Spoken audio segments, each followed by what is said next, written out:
Well, I've arrived out on site, and as luck would have it, the creek is actually easy to cross. Look at that.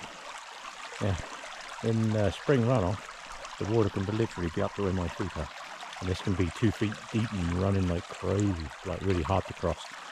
It's not very far across there, but I can tell you now, when there's 2 foot of water in there and it's really flowing fast, that's a bitch to get across. Because if you look in the bottom, it's really slippery. Today was easy rock hop, straight across the creek, down the mountain, across the creek, and I'm good to go. Right. My nemesis tree still hasn't fallen over. But I wander up this old creek bed. And, this tends to be where the places I like to go because I've got a good water source for fire safety.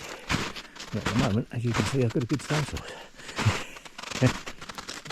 Dumped some of my gear over here. That's where I was the other week. I say the other week, month or so ago. But, I've cleared a hole. And here, this is where my fire was before. On the bottom of here, this is all rock under here. So, as I always say in my videos, always think fire safety. Before you light a fire, know how you're going to put it out. I've got a good water source, liquid water source down there. I do have a collapsible 20-litre bucket in my backpack. That's something everybody should have in their backpack. I'll show you that a bit later. So I've just dug out about 6 inches of snow in here. I didn't think it'd be this snowy, actually, to be quite honest. So I just dug out about 6 inches of snow, and I'm going to get myself set up with something to eat and some breakfast and get a fire going. Although I do think the sun might play today, so that's good. Yeah, melt some of this crap. Yeah, gets a bit rough down in here, but that will be my fire site. I've got some wood there left over from last time. I'm going to get some bits cut up and get myself a fire going, because although it's supposed to be reasonably warm today, it's chilly now. So let me get set up, and I'll do some more in a bit. As always, got a base in the bottom here, 3 logs in the bottom, my ever trusty cotton balls in the bottom. Yeah, if I can just get a spark to land on one of those. Oh, did we get it? Maybe. Yeah, we did. Yeah, and that's the beauty of cotton balls. I have yet to find a better way of doing that. Never have. Not sure I ever will. Absolutely brilliant. Yeah. Now, I haven't built my usual big upside down fire. I don't want this to be a huge fire. But as with any fire, make sure you build it on a base so that it's near the ground. Talking of base.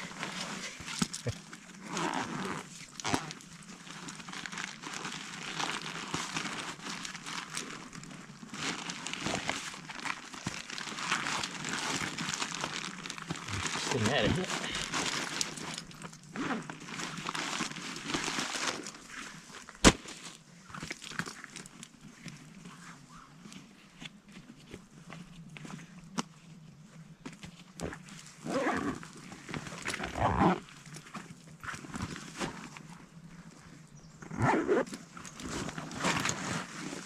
Do not want to be sitting on cold ground.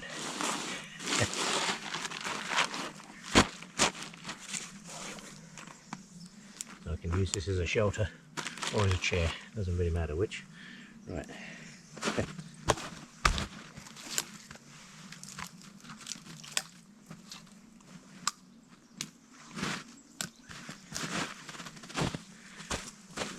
You get some smaller bits on here.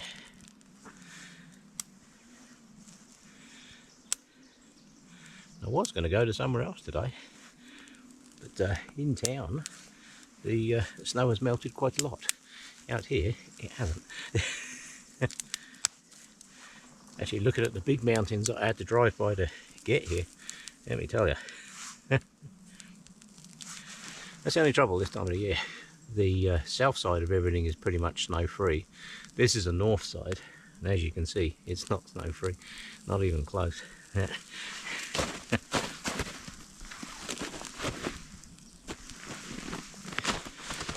So I will set that up, get this fire going, get a bit of heat in here. Let's just turn that up a little bit. There we go. Yeah, that's good. Yep, need to get this fire going. So quite often, most people when they arrive out on site, they're all flapping around and putting up tents and all that other kind of good stuff. What you can do is get your fire going. Once you've got your fire going, you've got some heat. So as you're doing stuff, you can come back, have a warm up, go back, do some more, come back, have a warm up. Yeah. There's still a fair bit of snow under here, but there's probably only about 2 or 3 inches of snow under here, and the rest of it is rock. There's rock under here, so I'm not worried about this fire site. This is one that I've used many times in the past. Anybody that's watched my videos will know that I've used this one in the past. Right, I'm going to get a decent fire going, stop waffling, and get some heat. Need some small branches. Nice dead one. That's a nice dead one. So is that.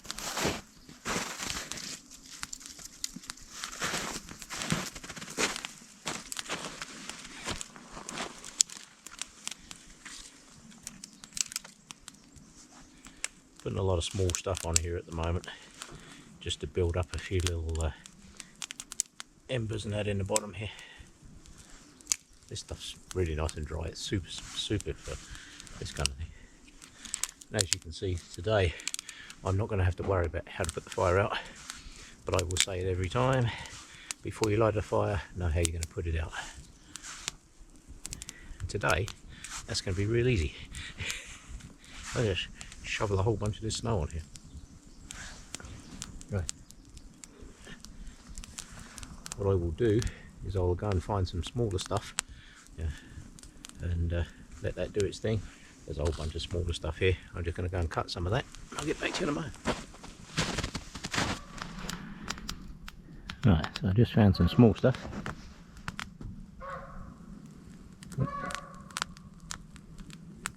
Geese coming through. See them over through the trees over there.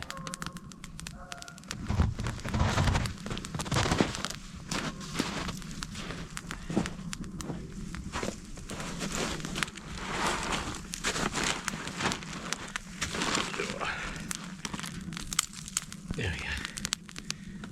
Get some of these size pieces on it. I've got a nice dry piece through the middle. Just going to use that as a piece to lean my stuff up against.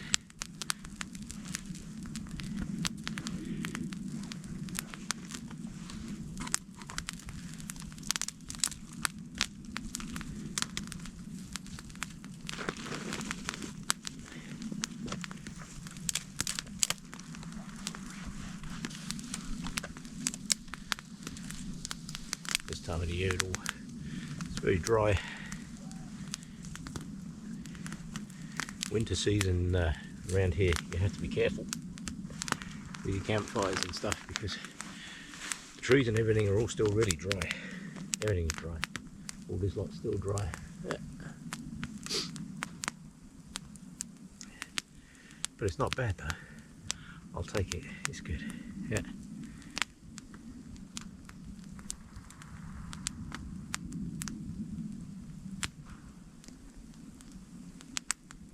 Yep, that's a slow to start fire. You can tell it's wet, eh?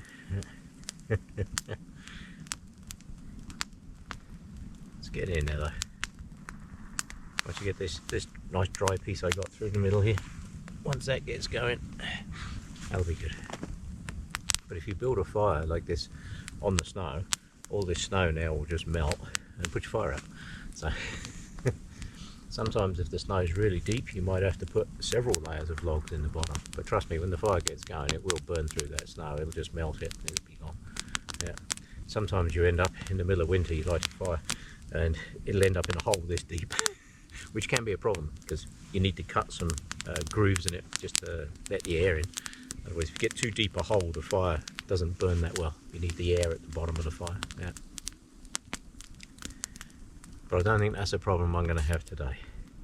I think that's looking good. Yeah. Yep, I think we're looking good.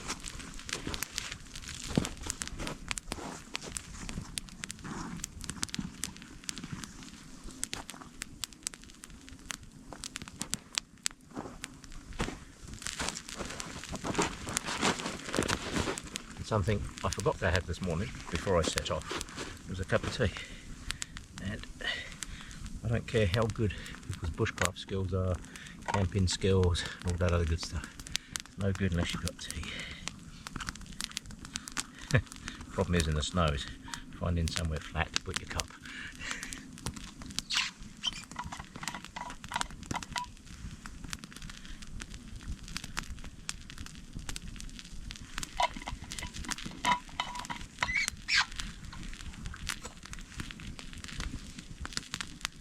Snow and ice off the bottom of your cup. To cool my tea down.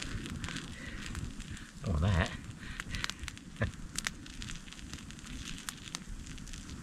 There we go. Right.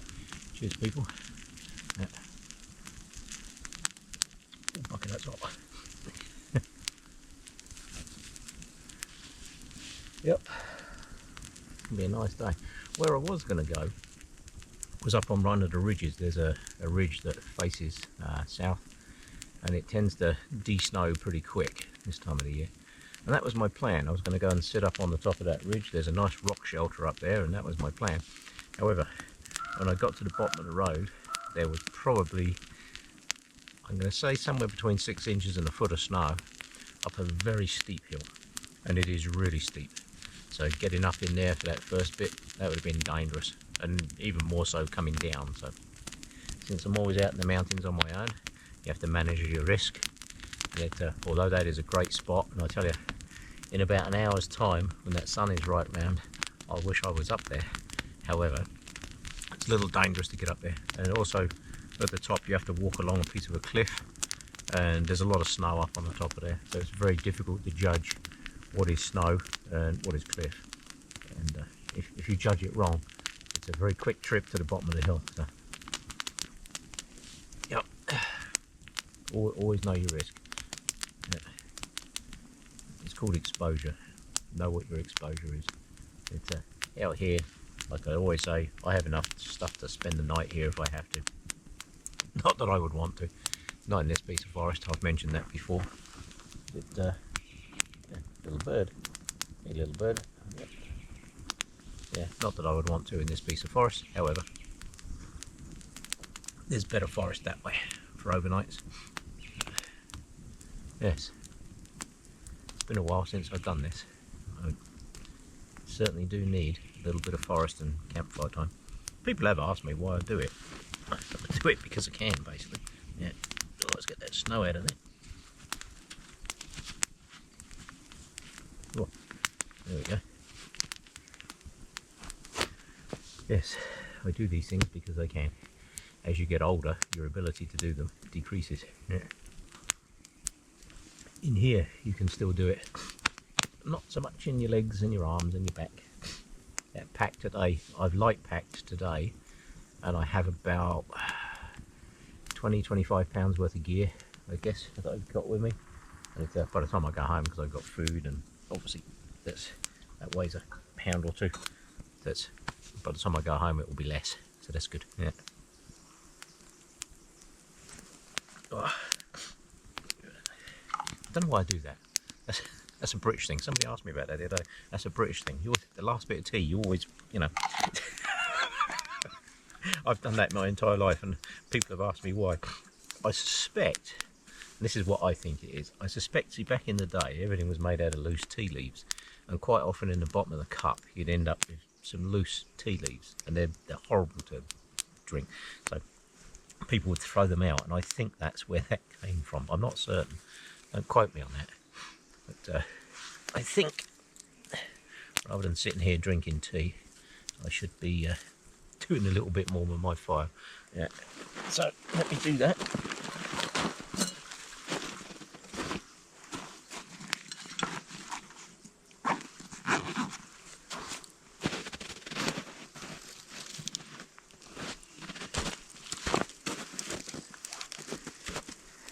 Fire's looking a bit sad, isn't it? Let's see if we can do something about that. Some of this has still got some snow on it, so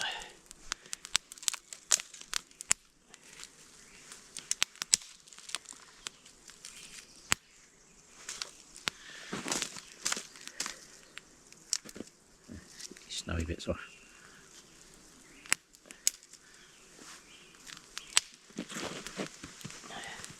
Yeah, that fire's looking a bit sad. So let's see if we can wake it up a touch. Should be able to.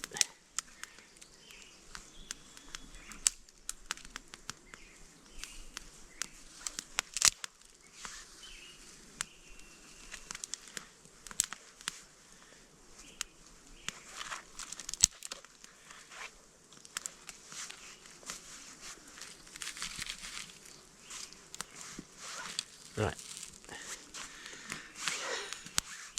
That is a pretty haphazard fire. For a day fire, that is pretty haphazard, but whatever. Trust me, it'll burn. Right, I'll do some more. Right, that's better. Starting to get a decent fire going now.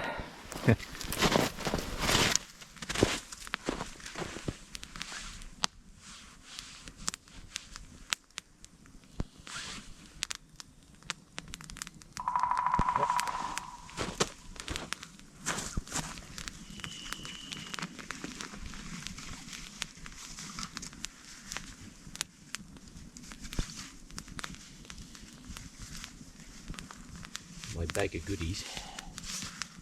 I have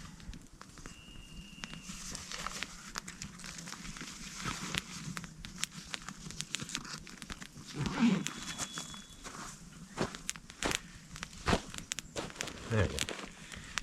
Oh. Right. Let's have a look.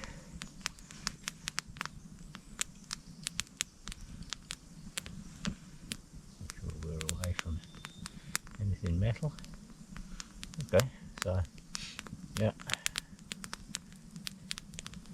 south-southeast, north-northwest. That means over there.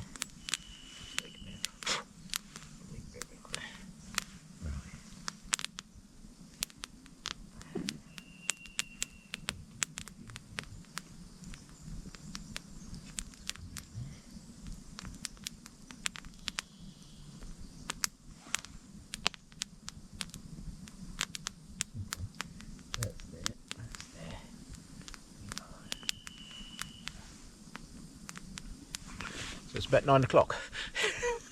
That's a lot of work for 9 o'clock. It's just easy to wear a watch, but I don't wear one. Yeah, yeah, it's about 9 o'clock. Yeah. Anybody that travels in the mountains without a compass, you really should have a compass. You can have all the electronic skizzies and gadgets and all that other crap that people like to carry, and some of it's very good, some of it has a good use. But I can tell you what, you can't fail with a proper compass. You just can't. Yeah. You don't have to necessarily have a map. You just have to have a good idea of where you started. I know where I started. So I know what trajectory I came in here on. I don't even need to worry about what the numbers are, because as long as I know where north is, and north here is that way, south east is over there. So oh, that's a bucket. Spark. This is why I end up with holes and everything. Yeah, it's got a spark on my trousers. Bugger. Oh well, whatever. Not going to worry about it.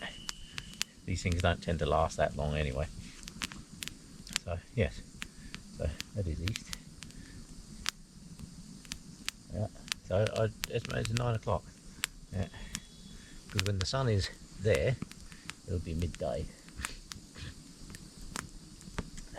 I'm going to revise my time, because that's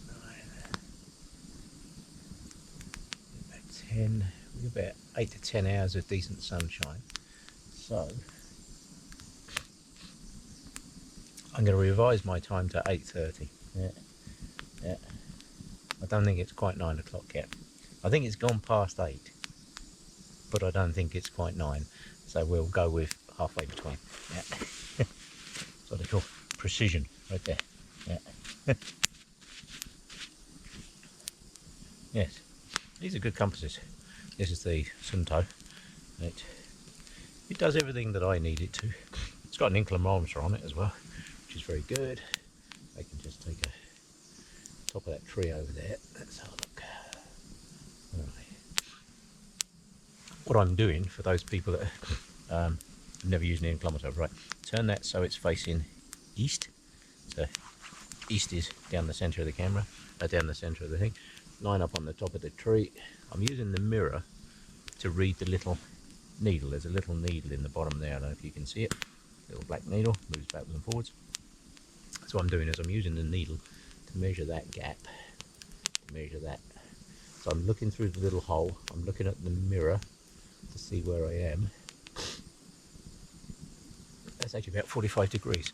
So I know that I'm a good 120 feet from that tree. So that tree must be about 120 feet tall. Yeah, that's a big tree, eh? Yeah. Yeah. Always handy, have a compass. Yeah. Way more handy, not to burn holes through your clothes. Either way. Yeah.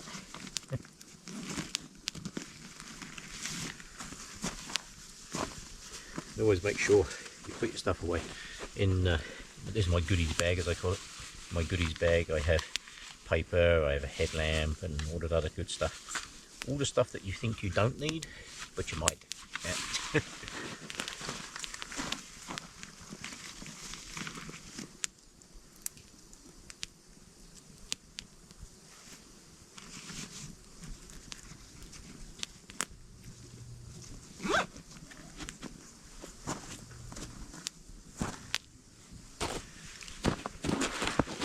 To admit, there's a lot of moisture in this wood here.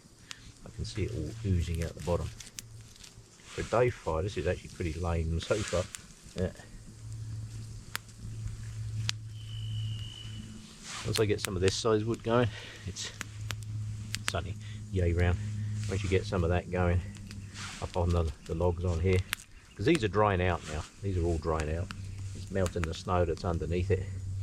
So the fire, as it stands at the moment, is not these logs. This is just the base. This is just something to build a fire on. These aren't really burning yet. When they get going, trust me, this will melt fast. But it's at the moment, my fire actually consists of these smaller ones on the top, which is why it is a pretty piss poor fire. But I don't want a huge fire. I don't want a fire up here. If I did, I'd have just cut up some more of these. I've got some more of those over there. I could have just put 2 more layers of those on there and fire would have been this big already, but that's not what I want. So. Right. Let that work its magic.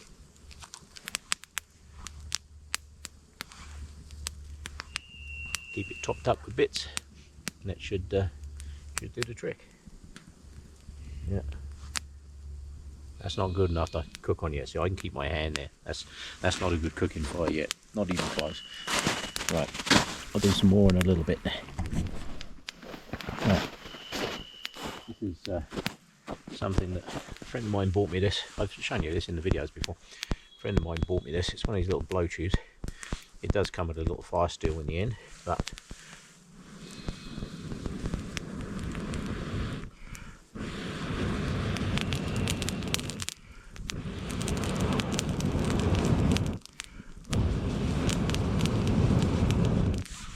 when you have a fire that's basically a crappy fire like this one, and you want to give it a bit of life, let me tell you, these things are just insanely good. Yeah, look how quick you can get some heat in there, eh? Just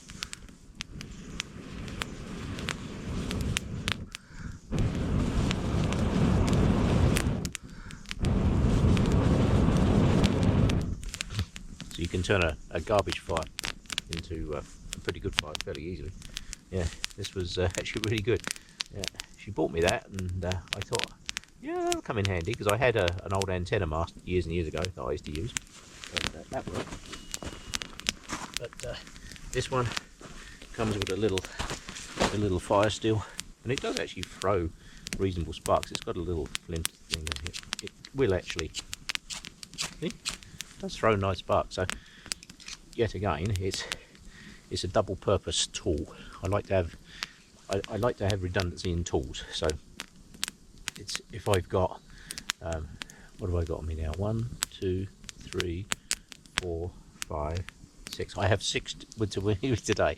I have 6 different ways of lighting a fire, and this is one of them. And this will actually get a fire going. As you can see, this wood is really damp and stuff, but you give it a puff with this thing, let me tell you, it gets going. Yeah. Oh yeah, that's getting a little warmer now. That's good. That's good. Get some heat, get some food. Need food. Right. So the object of today's exercise is not to burn holes through the bottom of my trousers, although I seem to be doing that pretty good. Is to come and sit by the fire out in the middle of nowhere, stoking a campfire and sitting in the middle of nowhere, just enjoying the silence of the forest and the sound of the animals and stuff. There's geese around. There's a woodpecker here somewhere. I just heard a woodpecker. Oh, comes more geese. See if I can find them for you. I can see them through the trees. There we go. Coming straight over the top. There we go. Yeah. Canadian Air Force. Never mess with cobra chickens, mate. Especially this time of the year. People look at a Canada goose and they think, yeah, it's just a big duck. Yeah, let me tell you. Don't get too close to those buggers. They'll hiss at you and they'll warn you, and then all hell breaks loose. So once they start hissing at you, it's time to kind of think, yeah, maybe I'll go somewhere else. They don't back down either. They are so defensive. Yeah, they will not back down. Yeah, absolutely crazy. I've seen coyotes take a runner. You get 4 or 5 of those ganging up on a coyote, I tell you, the coyote's out of there. They're done. The coyote looks at one of those and thinks, oh, that's an easy meal. Not so much. Now, if one was on its own, yeah, well, that might be a little bit different. But it's even so, being able to sneak up on one of them buggers, I tell you, they got radar you wouldn't believe. Yeah, but yes, you get 4 or 5 of those, coyote better run, because coyote's in for a very painful experience. Yeah. Right, as you can see, it is a glorious day. Look at that. My tree that I keep thinking is going to fall over is leaning over even more. Yeah. I'm bloody sure that thing's coming over. The creek I have to cross to get in here is down that way. Yeah. And as you saw in the earlier video, it's actually not too bad to get across at the moment. Now, give it 3 or 4 weeks, you ain't getting across that river. Not without some serious wet feet. In the middle of spring runoff, like if we suddenly get some heavy rains and all the snow in the mountains starts to melt and all that kind of good stuff, let me tell you, you get the spring runoff, you don't want to be trying to cross creeks like that. Yeah. It always looks easy, but bear in mind that 6 inches of water will take you clean off your feet. You know, you think you can survive it, but you can't. Yeah, that's pretty dangerous stuff. Once it gets up to your knees, that gets interesting, and if it's flowing fast up to your knees, that can be really dangerous. So, yeah, crossing creeks is something you need to be very aware of. I always face uphill, upstream, and don't look at the water. If you're crossing a creek and it's flowing really strong and it's kind of mid-calf to your knees kind of depth of water, don't look at the water, because if you look at the water, if you look at the rocks where you're putting your feet, it actually can give you like a motion thing, and you can actually lean backwards, and I've seen people literally fall over backwards because they're just staring at the ground. It makes you think everything's moving and you fall over backwards. So what you do, crossing a creek, turn your feet upwards. That gives you less water resistance against your legs because your feet are facing uphill.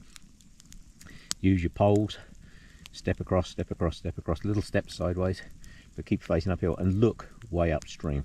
Don't look at where you're walking, look straight upstream. if you're when you're going to cross, you assess the crossing point before you cross to see if there's any like deep bits or holes, or sometimes on a far bank you might find that the water's a different colour and it may be flowing at a different speed. If it's flowing slow, chances are it's deep. Yeah, so yeah, be very careful. So assess your point before you cross, and then cross with caution. But this time of the year, not too bad. Once spring runoff really gets going, yeah, that's a whole different ball game. Where I'm sitting now in spring runoff, this is quite often a creek flowing through here. That's why I'm never too worried about having a fire down in here, because I know it's all riverbed under here. Literally where I'm sitting, where my campfire is, you come in here in spring runoff, this is quite often a creek. This is water flowing through here. So this is why I don't worry too much about this as a campsite. Yeah. Right, I will stop waffling. I'm going to move some of these logs around, and I need to get some food going. Well, I've officially decided it's hungry o'clock.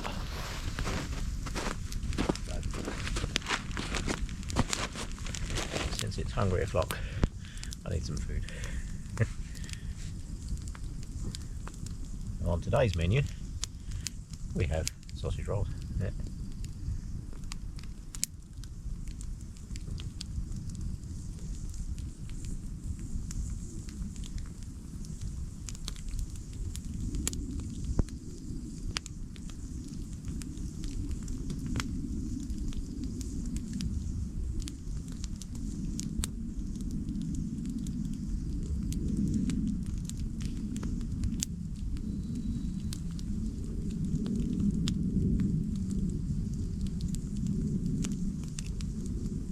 Not sure what wood I just put on that fire, but it smells nice. Yeah.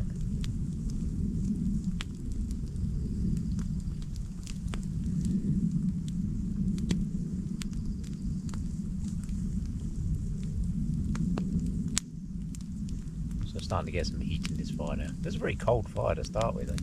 Yeah.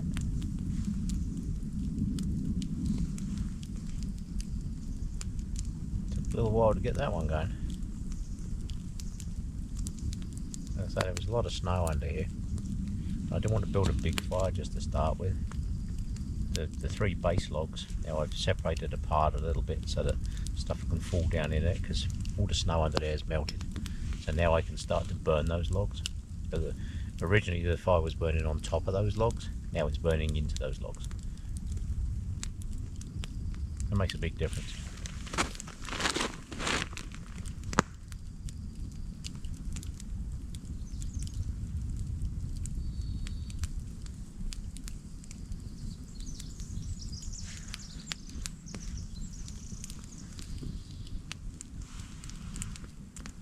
I like to normally just cook with coals, but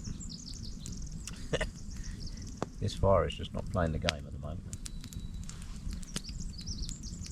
She's warming up nice. As I've said many times, the sausage rolls are great food to bring with you, because you can eat them cold or hot. So your ability to cook food is not necessarily a game changer. If you have big juicy steaks with you, which a lot of people, when they make these kind of videos, they have these great big steaks, you know, like dinosaur burgers, and which is great because it looks good on video, which is all it's designed to do. It's just to look good on video. In reality, you never take that kind of food with you anyway. You'd have it cut up into much smaller pieces. Yeah.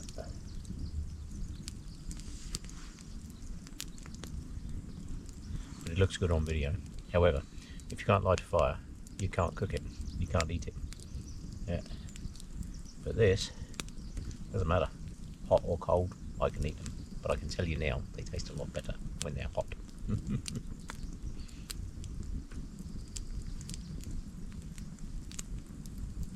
I keep hearing noise down there. The creek is down there.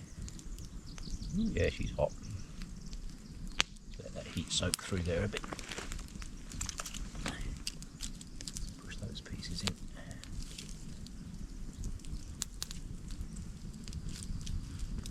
Yeah, we're starting to get some heat in there now, which is good.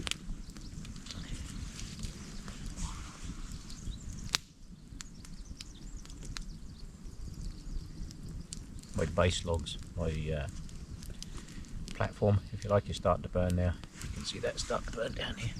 That's good.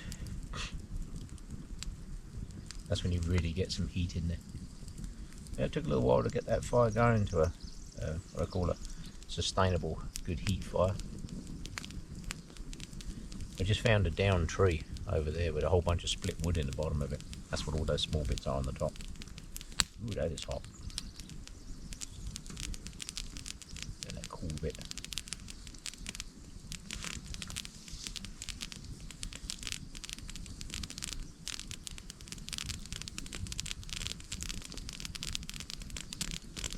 There we go. Very good.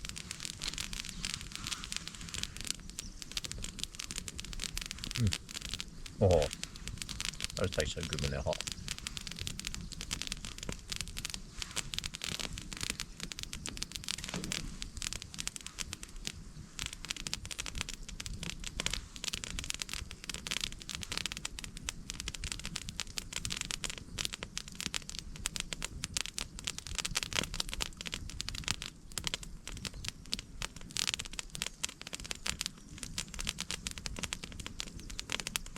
And this is what I do for relaxation on the weekend.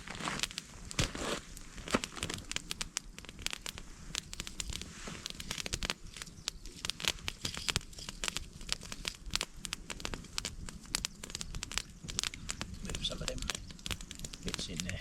There we go. Oh, that's better. Ooh, that is getting hot now.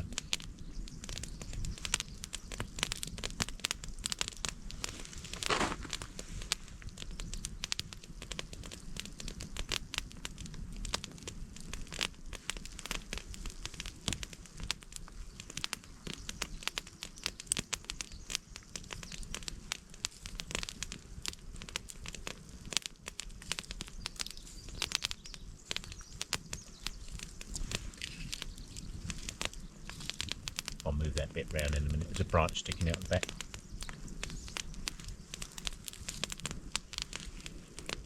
And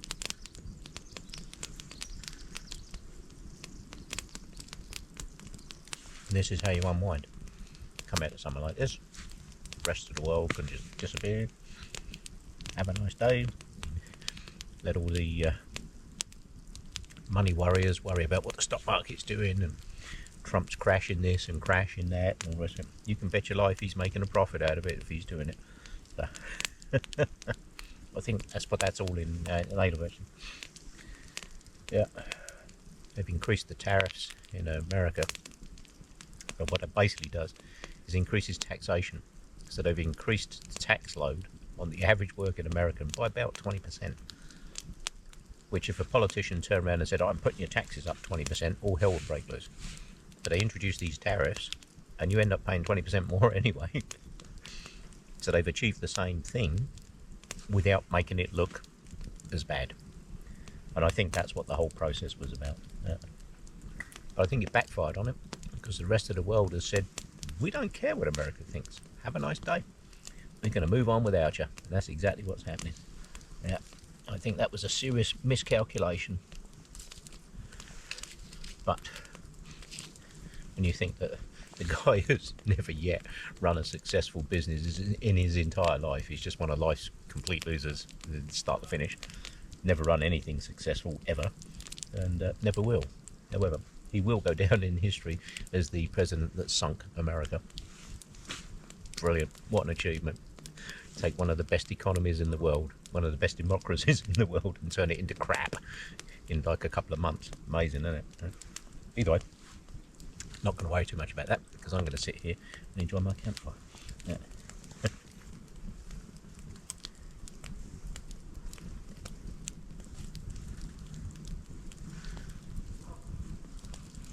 It's very interesting though to see how the rest of the world is just moving on without them. Yep. It's going to hit their tourism industry hard, I should think. Holy crap. Yeah. Who knows?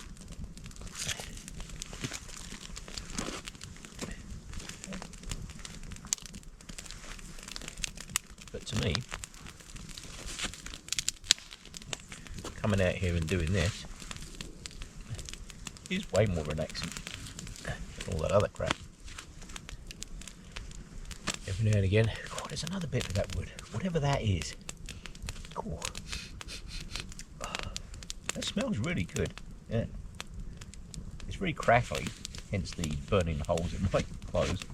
It's not such a good thing. However, yeah.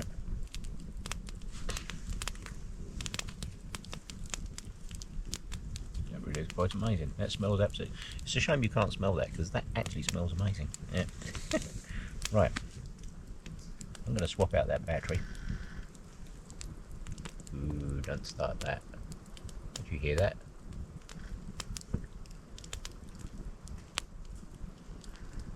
Wind's starting to get up because the sun's got up. The sun's warm in the mountains, the air starts to flow back down the mountains. And around here, it can go from this to full on in nothing. And this is not a good forest to be sat in if the wind gets up. I think in one of my videos a few months back, I was in this location and the wind started to get up. And that's why you saw me get up and bail out of here quick. Yeah. Trees fall over in this forest down in here just for the hell of it. Yeah. Yeah, I've got nothing better to do today. I'm just going to fall over. And away they go. Yeah. Yes, my big logs are starting to burn now, so that's good. Right, what I will do, since that was such a nice sausage roll, so I'm going to make another one.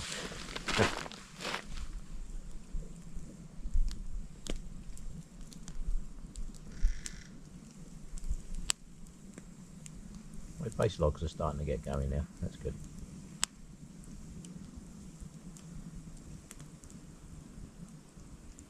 Put a fresh battery in, so I moved it around because the sun's coming around that way. The sun will be in the camera there in a moment. Sliding downhill piece there. Yeah.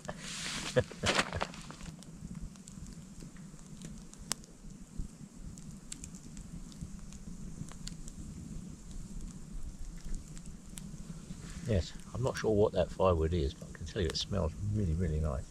Yeah.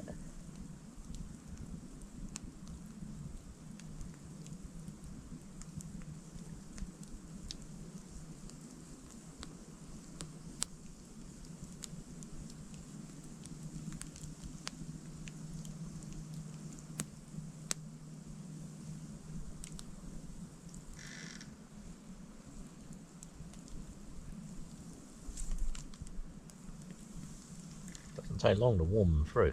Sorry. I've got some good heat in there now. Yeah.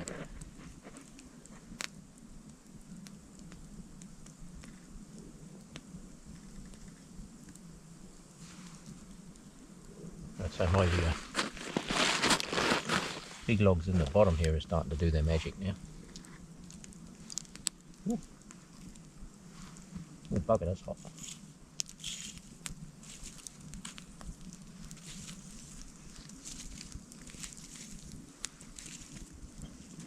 Move those coals into the middle.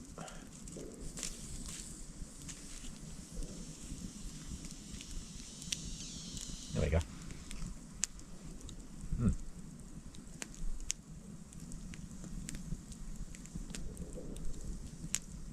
It's melted right down to the rocks under there in one place.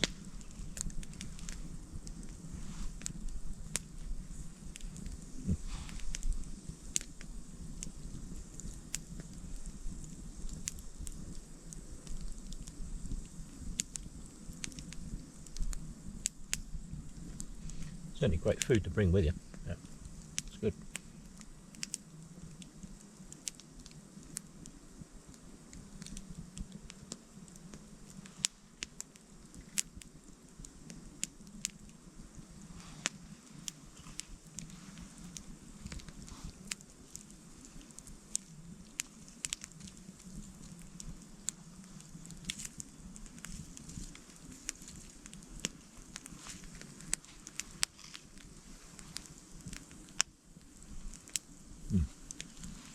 See, the big logs are starting to burn under here now.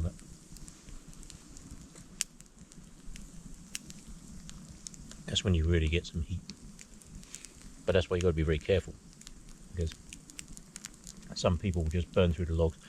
Because it's surrounded by snow, they'll just walk away and leave it. Don't ever do that. Unless your fire is absolutely stone cold. I don't care if the snow is this deep. Unless it's absolutely stone cold, do not walk away from it.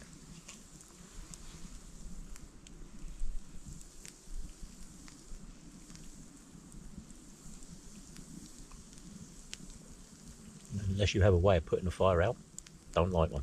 Yeah. You've got water, sand, snow, whatever you got.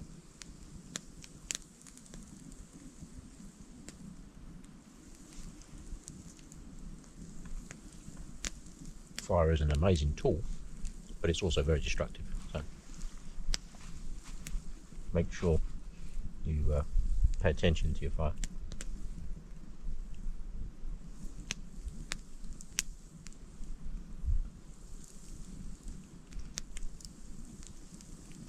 If your life depends on it and you don't have enough water to put a fire out, well, your life depends on it. Get a fire going. Just make sure you do it safe, because you're better off not freezing to death than burning a bloody forest fire. Yeah.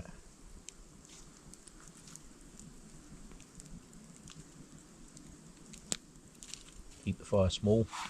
So I haven't built it up. Keep the fire small. Keep it manageable. It's within 30 seconds.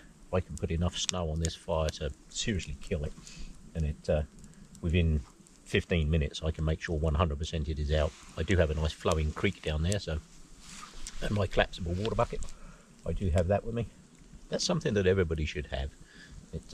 They're very simple. Let me show you. I've probably shown you this in the past here. Let me show you again.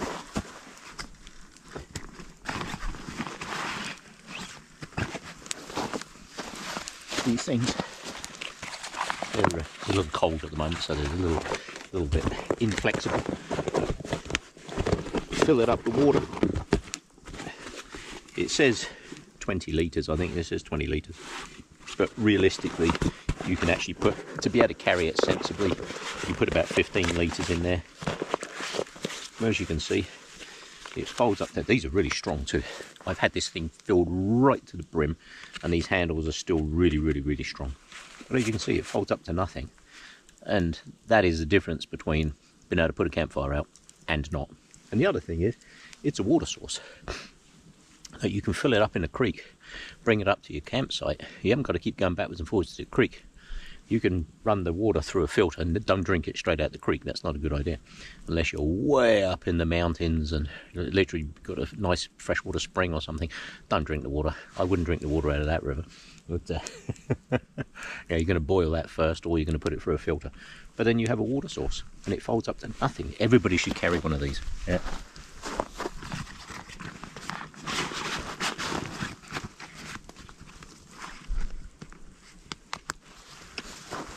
They are really cheap, really simple, and can save a lot of trouble.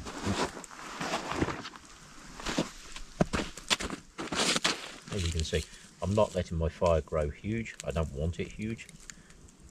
I want it small and controllable. And this is how you do it. I have enough heat in here now, in these big logs, like the big ones in the middle. There's enough heat in these. I only need to move these a little bit. Let me just try it and show you. If I move these around a little bit, just rotate them slightly, expose a different edge, fire will get going. But those big logs are burning now, so there's a good amount of heat in there. If I chuck fuel on there, it'll just keep burning. Yeah. Which is good. That's how you build a controlled fire. You don't need a big raging monster fire. Yeah. Fire needs to be under control at all times. Yeah. If you put any kind of dry wood on there, it'll burn pretty fast. Yeah. All these little bits that are falling off the sides, I'll just chuck those back in there.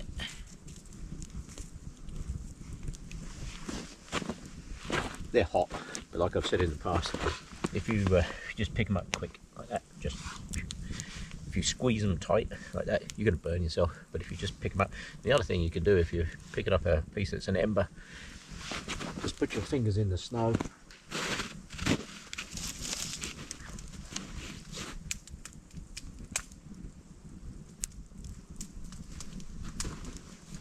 something just made a noise over them. Yeah. Now this wood is wet. This I've just pulled straight out the snow. So let's see what it does. Nothing spectacular, I don't suspect. You know, I can hear it hissing, and then now it's all smoky. Look.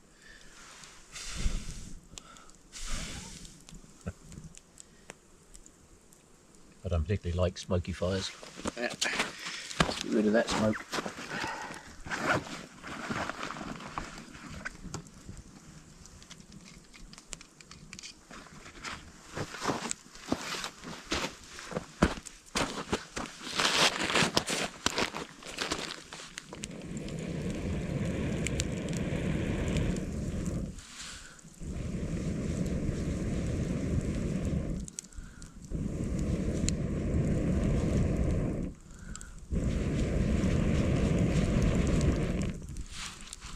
There we go. Get rid of some of that smoke. My other fire that I had on March the 2nd, I don't know if you watched that. If you did, thank you for watching. I was out somewhere and I could hear a helicopter coming, and he was closing in and closing in and closing in, and he flew literally just over the trees. You could see the smoke. And we have a fire watch out here, and I can see my smoke sitting in the bloody trees over there now.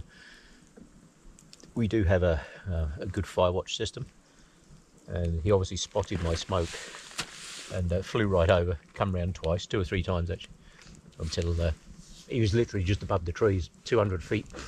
And once I waved to him and he could see me down in there, he was fine.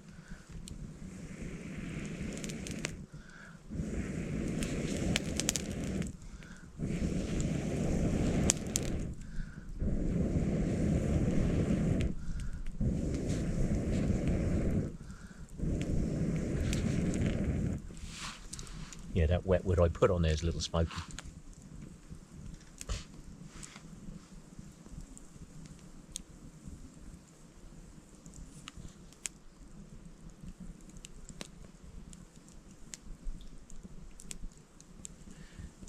Yeah, I can see the smoke sitting in the trees over there. Bugger. Yeah. There's a bit of a breeze though, I can see it moving, so it should disperse. But the other week was actually quite funny. I could hear him closing in, and I thought, I bet he's seen my smoke. Sure enough, he did. Now, I did some research when I got home. The fire watch that spotted that was actually Tenk that spotted my smoke. Yeah.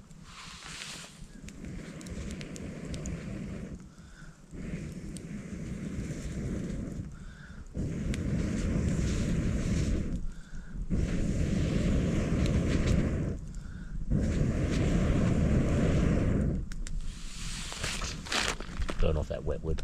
A lot of this wood's all bloody wet. Look at it. It's all covered in snow. There's still a good foot or more of snow in here. Yeah.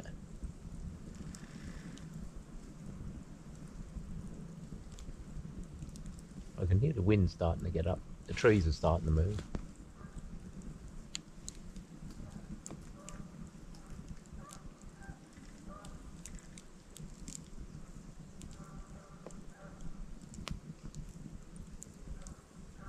Yeah, at least the wind is moving the trees. The other week when I was out, there was no wind whatsoever. The smoke just sat, and the whole forest was just full of smoke. That's probably what they could see.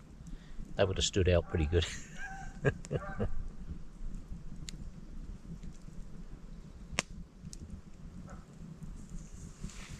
Hey, Mr. Geese, or Mrs. Geese, whichever you are.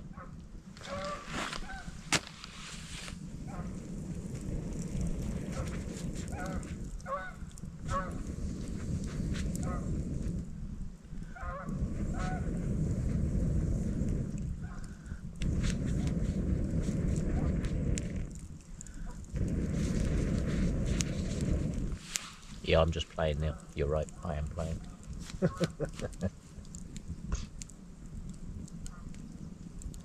a good tool though. If you haven't got one, get one. As you can see, the smoke is sitting in the forest a little bit down there. Yeah. Keep hearing noise down that way. I'm just making a bit more noise. That's why I'm talking a bit louder now. Way quick, right short. Make some noise. A lot of deer come down through there. I don't mind the deer. It's what's following them that might be a problem. Yeah. It's very nice down in here though. Very tumble down forest though. Look at it. This entire forest is like this. Snow keeps falling out the trees as well, which is, you hear that and you think, oh, noise.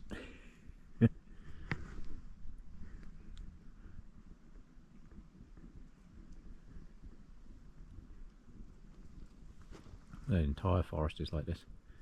There's probably, I don't know, if you went that way you could probably go about 10 kilometers, I guess, and it would still be all this. Yeah. That's why I like it down in here. Not too many people come down through this way. Yeah.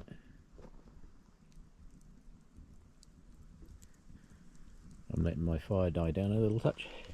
I'm hoping I can bend these ends in. Nope, still not ready to break yet. See, the middle log, what tends to happen is the middle log will burn through first. Then I can just break the ends off that and turn it in. I've just rotated it round. This one, the ends log, I should be able to turn that round a little bit as well. There's some more heat in there. Once you get these big logs burning, you'll be surprised. The amount of heat in there is actually amazing. Yeah. So I'll need to find some more dry bits just to put on the top there. I'll go and find some of those and I'll get back in a moment. There we go. That's good.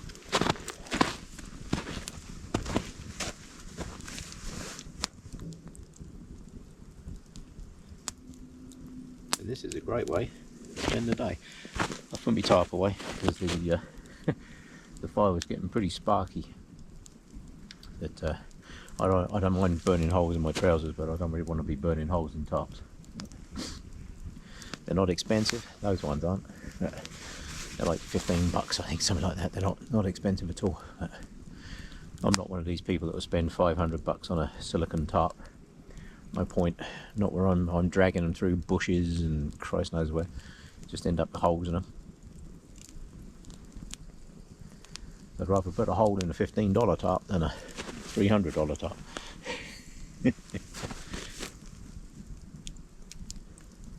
Right. I think I will call that it for the moment. I think the sunshine is amazing. Look at that sunshine. Look at that. Isn't that good? Yeah, I'll take that. Very nice indeed. Yeah. Not sure if that was. Oh yeah, she's gone.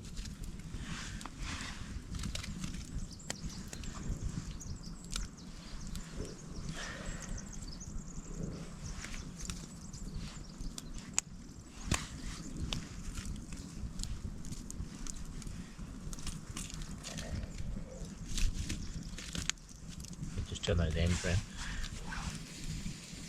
That was a bit hot on my fingers, that one. Yeah. Woo. Smoky, smoky.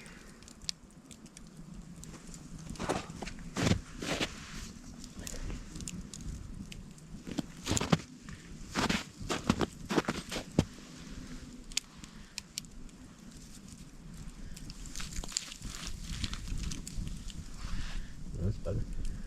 Oh, it fell out again. Oh well.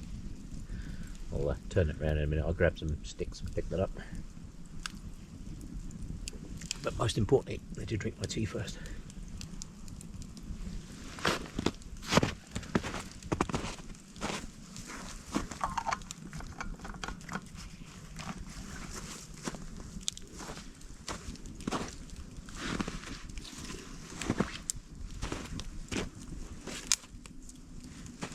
What you can do, if you've got a green stick like this, if you can use that spare tongs. Beats the hell out of burning your hands. Yeah.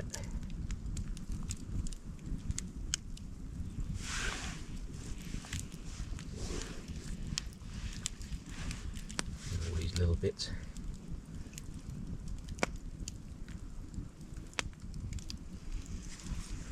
Anyway, put my tarp away. It was getting a little bit cold sitting on the ground, so you're actually just better off sitting like this.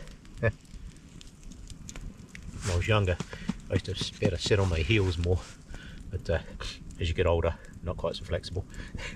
They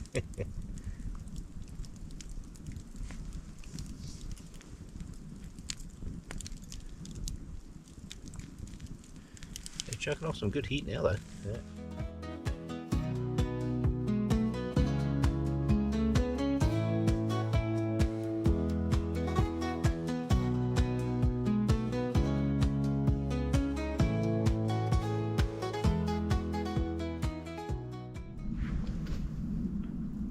Right, this fire's pretty much burnt itself down as much as it can.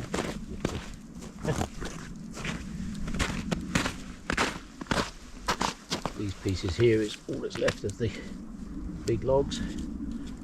I've turned them round, but some of these can smoulder for hours. But let's flip them over. All the rest of this is just like ash now. I like to burn off all the pieces if I can. I'm not sure this one's going to, because I've been turning these around and burning them off, but the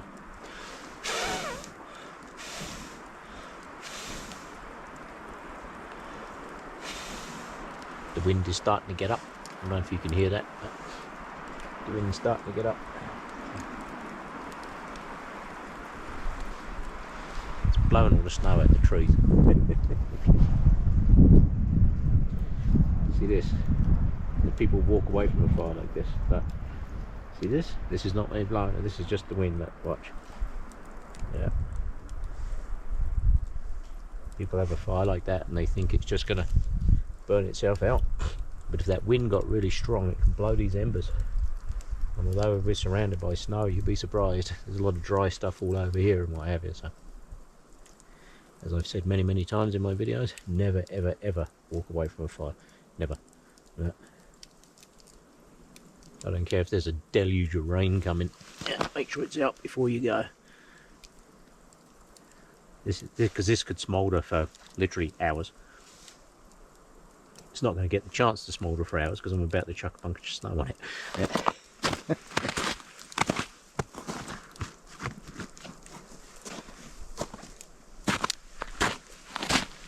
Right, let's start putting this out.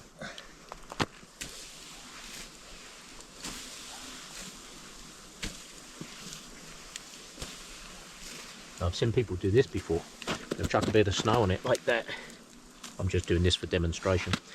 They'll chuck a bit of snow on it like that and they think, oh yeah, that'll go out. It doesn't. It can smoulder under there. We can have, if you have forest fires like this, we have what they call overwinter fires.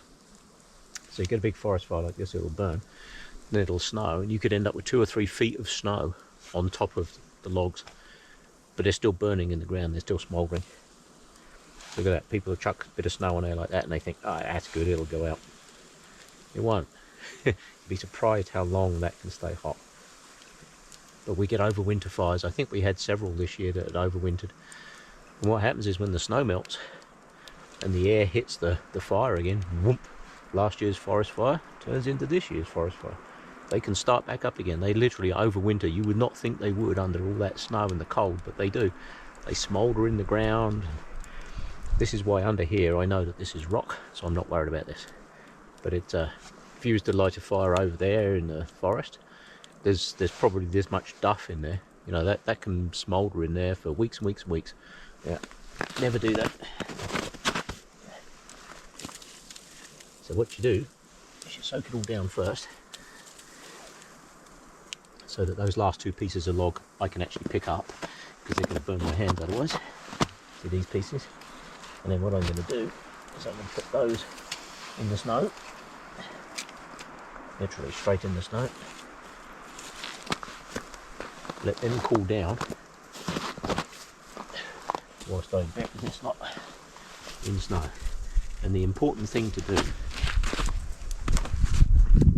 is not just pour snow on the top of it like this, but actually rake it around, stir this around, make sure this snow is getting into the ground here.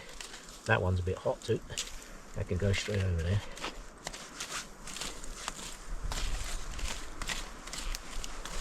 There's that saying, soak it, stir it, soak it, stir it again.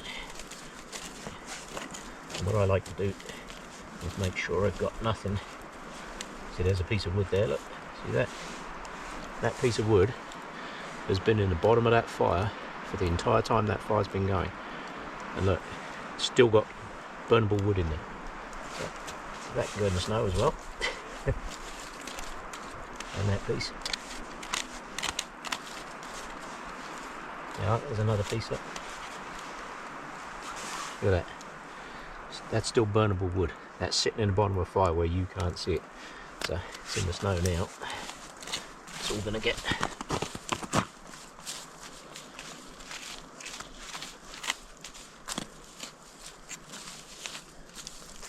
You do this for about 10-15 minutes.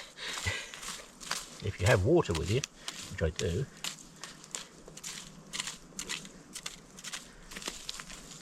I can pour water over this. You see those logs? Look at that. I don't know if you can see that on camera, but I can still hear them crackling. Yeah, they're still crackling.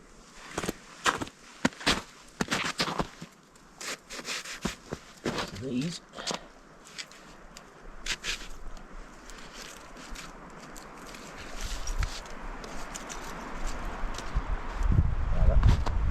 if you can see that. Look at that, that's been in the snow. See the orange in there? If you walk away and leave that. Look at that, perfect example. Look at that. See?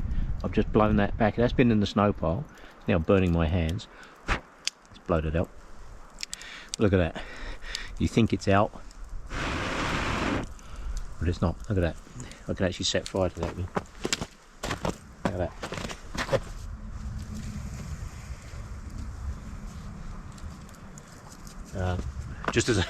Just a word of caution, unless your hands are made of concrete, which mine are, but my hands are made of concrete, don't pick up logs that are burning. That's not a wise choice. Yeah, maybe I shouldn't put that in the video, but my hands are like concrete. I pick up hot logs and stuff all the time. I don't really feel it that much. I've been doing this for so long. It's like you're swimming out in the winter, minus 10, minus 15 with no gloves on. Don't do that, because you'll get frostbite. As you can see, picking up that log, my hands are made of, like, I don't know, asbestos, I don't know. I've been doing it so long I don't tend to feel it anymore. Yeah. So don't do that.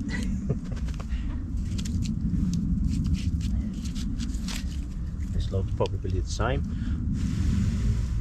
Right. Another example. This log's been in the snow. Oh yeah, down inside there. I can see orange in there. Can you hear that crackling? People think it's out. It's not. That piece of wood can start a forest fire.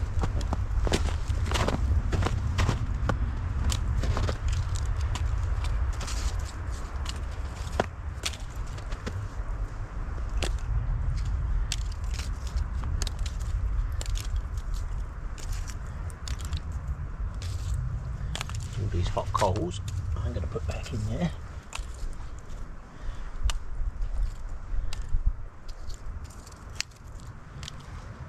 Some of these are still glowing orange.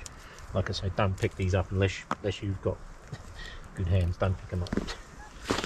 Probably not wise for me to put that in my video.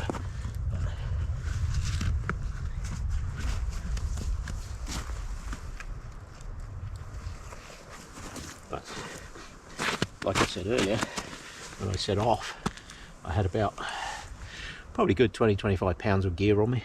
I've drunk my tea, so that's made it a good couple of pounds lighter.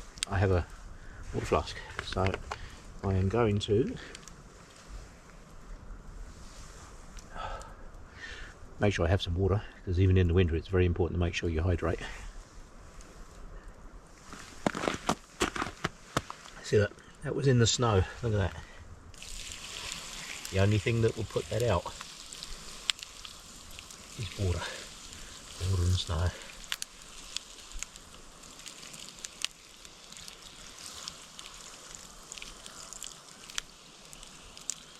Right.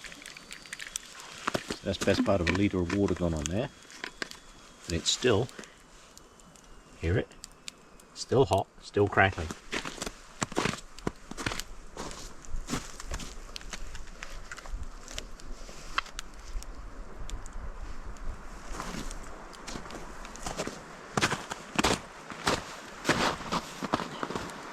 want you to put in snow on it is, for a fire, you need heat, fuel and oxygen. If you can remove any one of those, then you're good, right? So putting snow on it, snow is really, really cold, right? So you put that on it, it does two things. It wets the fire down, but it's also cold, it reduces the temperature in the fire. So snow is actually remarkably good at putting out fires.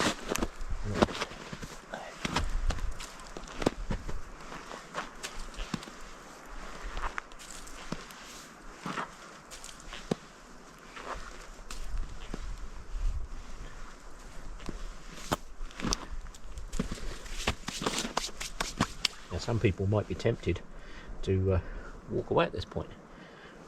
Look, see it? Fire safety is number one. I know I go on and on and on and drone on and on and on and on about fire safety, but we have amazing forests. We have to look after them, and a fire will clear this out in no time. Look, still hot. Nowhere near cold enough yet.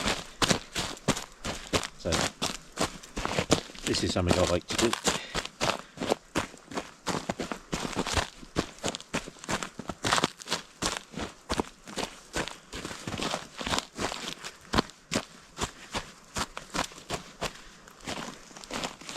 Like I said in one of my other videos, if you're not willing to do that with your boots, look at this one. Look at that. I poured water on that. It's been in the snow. Still got steam coming off it. This is why at the end of my videos you don't see me just, I'm doing this so that you can see what I actually do to put fires out. It actually takes me about 20 minutes, half an hour to make sure a fire's out. So I betcha, yeah, I could get a fire going again from that soaked log that I poured water on, put snow on it. I could quite happily get a fire going on that again. I can feel it. There's heat in there. I can feel it in my hands. Look at that. Unburnt wood. I don't know if I can break it. No, can't quite break it. But there's embers in there. I can feel it. This log's still warm.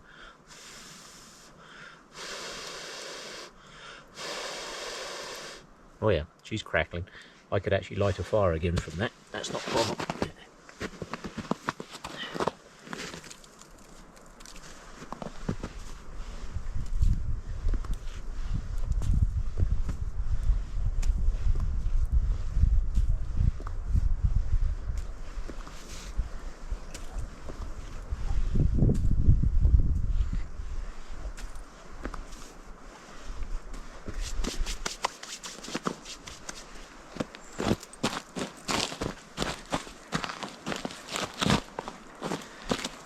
This one here, look at that.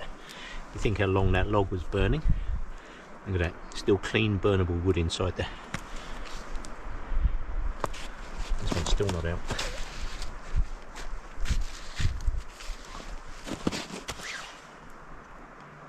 Once they stop crackling, that's when you know it's out. Yeah.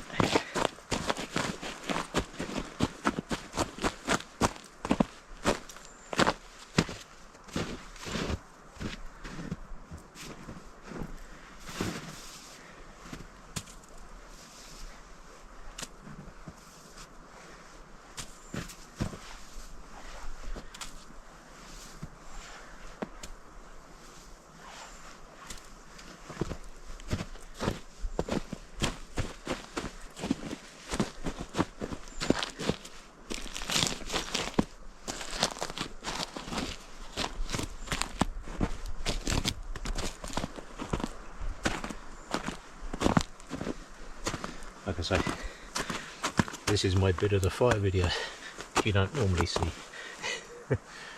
What I normally do is just cut away at the end and then you'll see the out fire. That's it. All of this I've been doing, all this water, snow, still hot right there, look. Yeah. But I can tell you now that that fire is losing the battle. Yeah.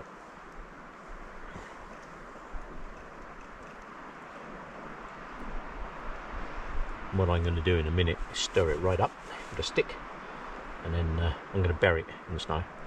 Yeah. I can hear the tiniest of crackles now, but this is what you don't see in my videos, this bit, because this is the boring bit. Okay, most people say most of my videos are boring. All of it's boring, doesn't matter. I make them because I enjoy making them. Hopefully people learn something from them, but hopefully this is something that they learn from them. Make sure your bloody fire is out, completely out. Yeah, it might look out, but it's not. I can still see steam here. Look. Yeah, we're not done yet, but we're close. Right, I'm going to switch that off for a bit. Let the battery do its thing. And now here I am, a ridiculous amount of time later. The sun's come up nice. I've been sat here for about the last 10-15 minutes, just making sure this is completely out. As you can see, it is. All the logs that were there I broke up into basically chunks. It soaked it all down again. You can see I've walked all over it, buried the whole thing in the snow. I guarantee you that fire is out. Yeah, and that's how you should leave it. Right, I now have to get down across there. Hopefully this sun hasn't melted too much extra water, because I've got to cross that creek down there in a minute.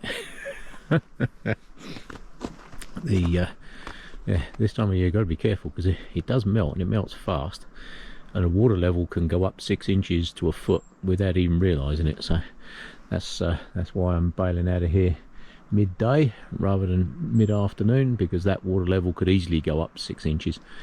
And that makes a difference between getting across it with dry feet and wet feet, so I'd rather have dry feet. So thank you very much for coming along.